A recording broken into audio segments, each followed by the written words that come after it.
ECU problem. No ground connection.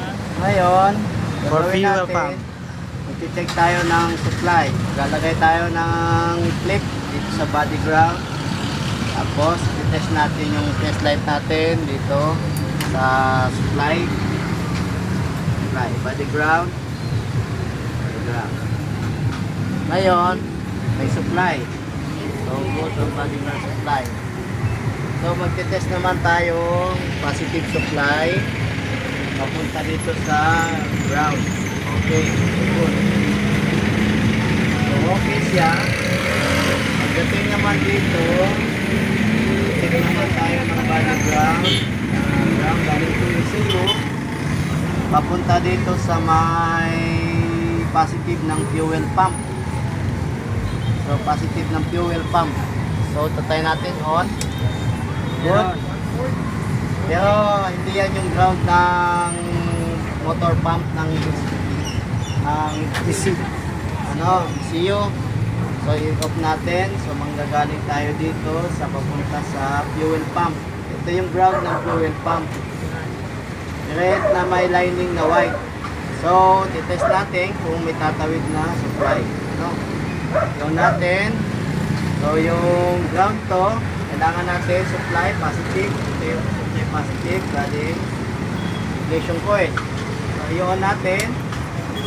So wala siya, walang connection. Ilalagay natin yung ECU.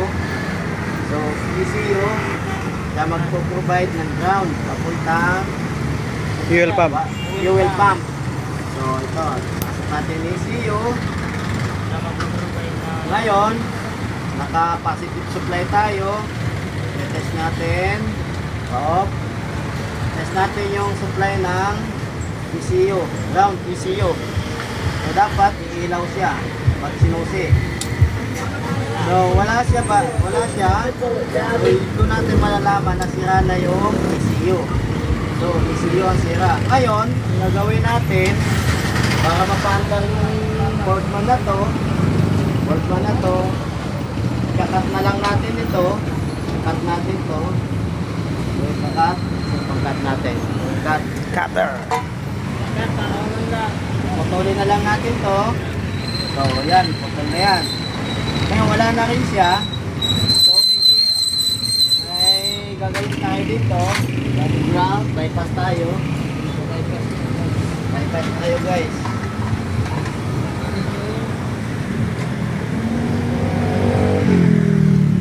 So, bypass tayo, guys. Yan, bypass. Ngayon, ang gagawin natin sa bypass, lalagay tayo ng wire. Mahaba. Mahaba dito. Ngayon, i-connect natin dito. Wala na to kasi sira yung ECU. Wala na to. Ito, galing ECU, wala nang pakinabang yan kasi sira nga ECU. So, ito, kakabit natin dito. Yan. Gagawin natin siyang ground. Yan. Para lang sa mga low budget to ha. Walang budget na magagamit yung Suzuki Boardman nila.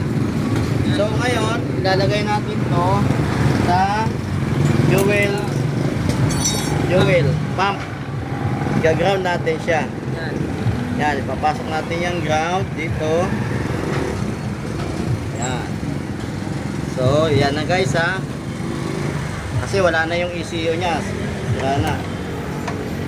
ECU problem. Ground. Ngayon,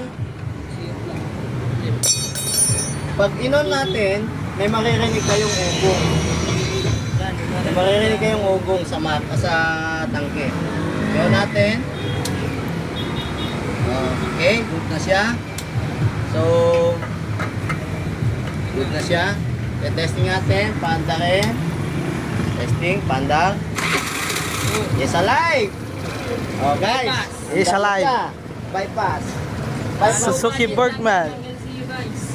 LCU. ECU. LCU.